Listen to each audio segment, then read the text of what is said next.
Hello and welcome to Bossing English with Mr. F. Today this is for A-level students, specifically OCR A-level students doing English literature. We will look at paper 2, Unseen Extract, approaches to the question, a reminder of what's expected and some techniques that you could use for this. Then we'll look at an example extract, and then I'll give you my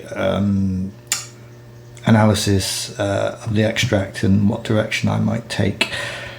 What I will do before we get started is in the description there will be a link to this extract, and what I would encourage you to do is watch the first half of the video on what's expected in the question and techniques, then read the extract and have a go, spend 15 minutes reading through it, analysing it, and then come back and see how your analysis and what you pulled out of that differs from mine. So I will link to this document so you can download it, print it off. I would recommend printing it off and doing this with highlighters and a pen, because that is what you will be doing in the real exam rather than using a tablet or iPad to do it there.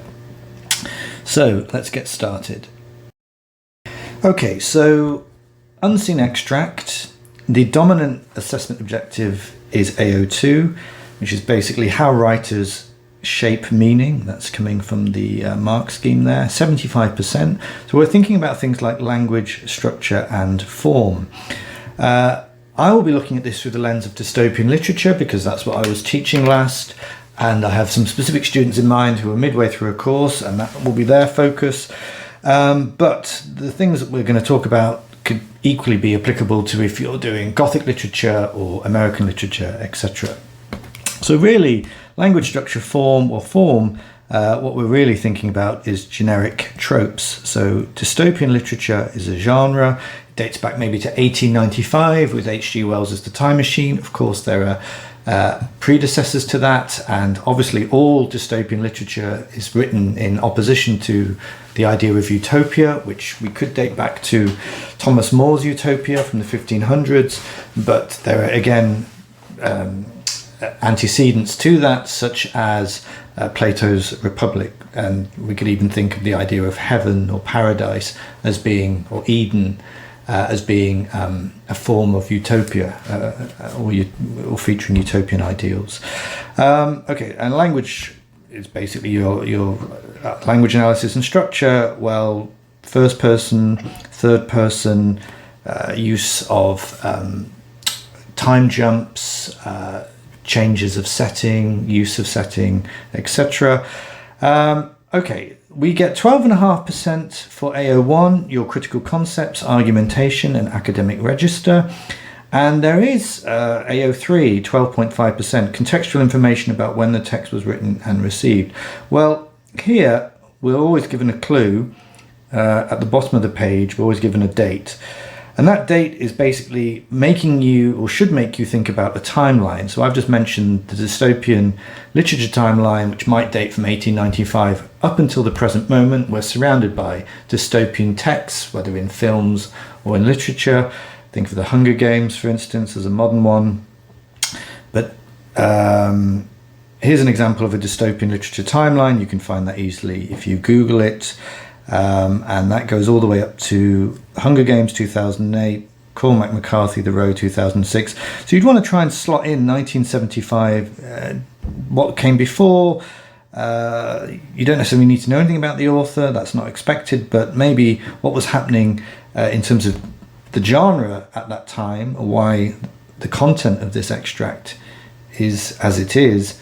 And obviously, if I would encourage you to produce your own dystopian literature timeline. This one is quite sparse, really. I think you could populate it with more text than that.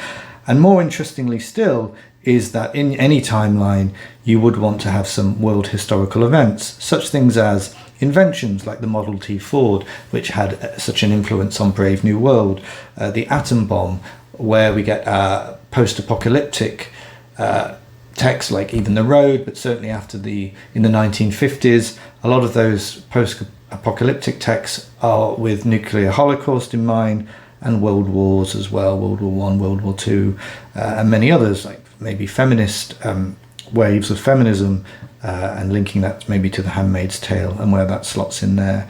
So a timeline, and there are bits of software that enable you to do it. I can't remember the one I recommended, but there is one. I'll stick it in the description because I can't think of it off the top of my head. But definitely want to have text in there, and then you definitely want to have some world historical events, and that will then help you maybe to slot in this text, and there's only 12.5% for that, but you want to kind of zoom in and zoom out of where that might be relevant to this text and how it's written, because that's really what we're doing here. In our critical appreciation, it's written this way because of what was happening around it at the time, on the conversation it's having with other generic texts. So it might be in some form of dialogue or in opposition to an earlier dystopian text.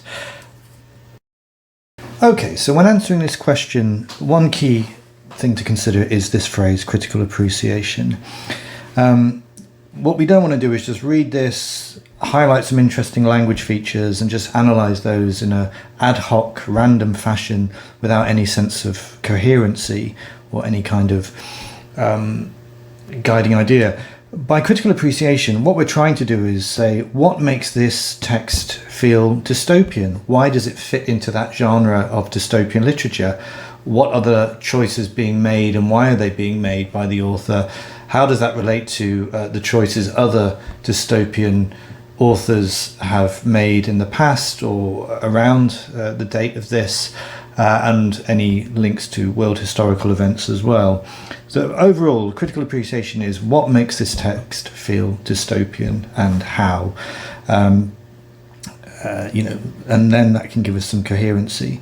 With that in mind, some teachers, and this is not my idea originally, but it's one I've recommended and employed myself, and when teaching, I've got this idea from two teachers online, one called Charlotte Unsworth, another called Jonathan Peele, and Jonathan Peele's website, which I will link to in the description, has some sample unseen extracts and his written responses applying the SCASI, not SCATI, as I used to use, and I'll explain the difference, applying that technique. And what you can do is read the unseen extract and then read his written critical appreciation and have a look at how each paragraph, what's the central idea? Is it setting or characterization or action or ideas or style? So yeah, I used to do SCATI, and that used to be setting, character, action, tone and imagery, but I'm now changing that to the last two, to style and ideas, because I think they're a bit more helpful. And basically, let's have a look at these. They're just organizing principles. So you can maybe have a paragraph looking at setting, a paragraph on characterization, a paragraph on action. Now, often what you'll find is there isn't any action, or there's more about the setting than there is characterization. Well, therefore, you won't be writing maybe anything about characterization or action, but you'll be focusing on the setting or the ideas and style in that instance. And we'll see how that pans out for this one.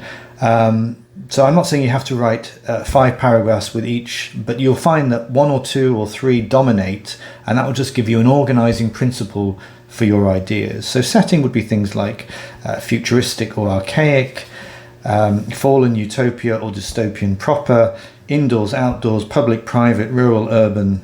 Okay. Characterization, are the names important? Are they symbolic?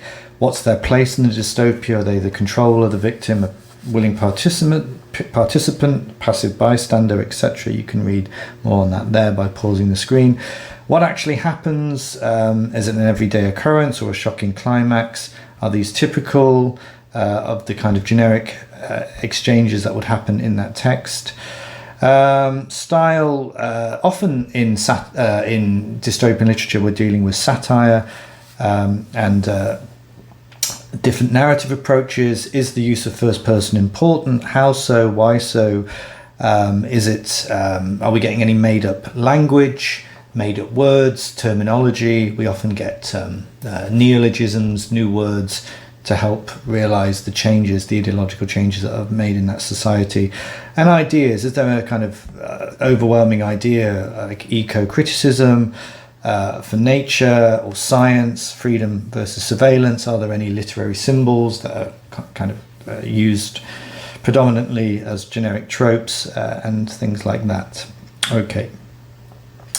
All right. Hopefully by now you've had a chance to read and do your 15-minute critical, highlighting and annotating of this text. And now you can compare that with the things that I pulled out of this text.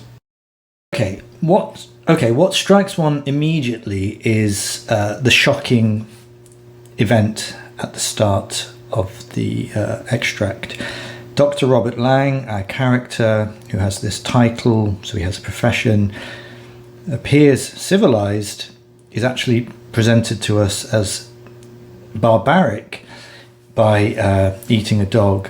So we're immediately seeing this idea of humans being dehumanized or a regression, not dissimilar to what happens with the Morlock and Eloy in 1984. Maybe that's one of the links we could make.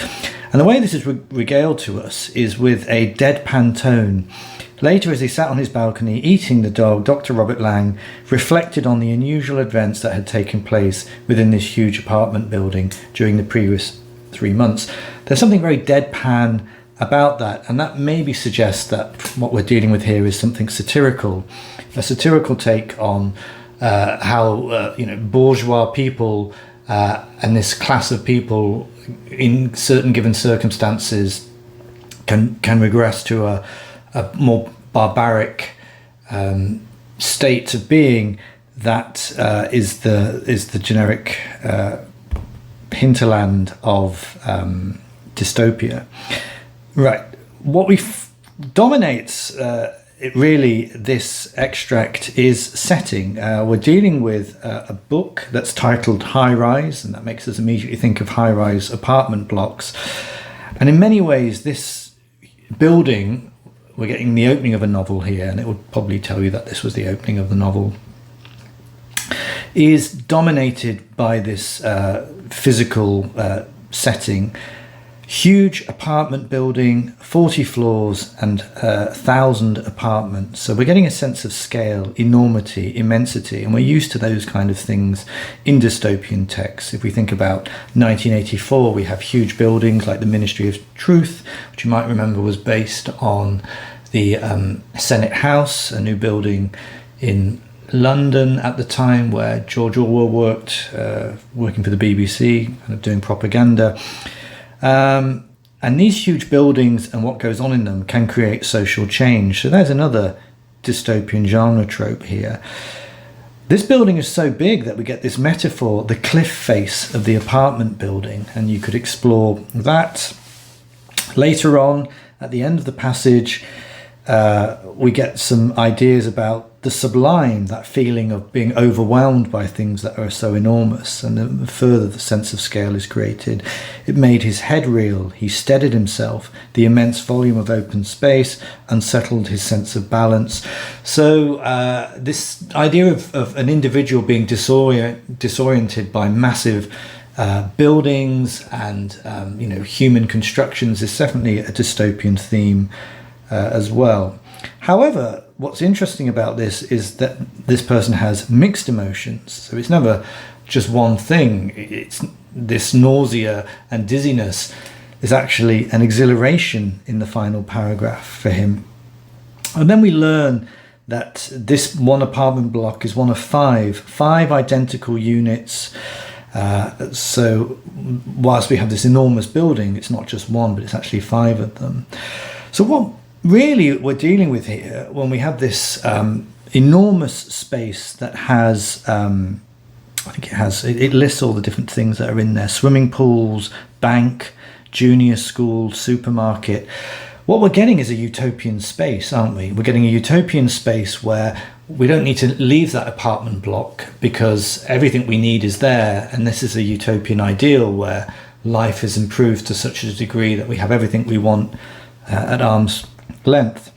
But clearly, if he's eating a dog, and we learn further more about through other events that happen or have happened, and a kind of semantic field of militaristic language, that something has gone wrong with this utopian space. So what we're dealing with is a fallen utopia, another classic genre trope.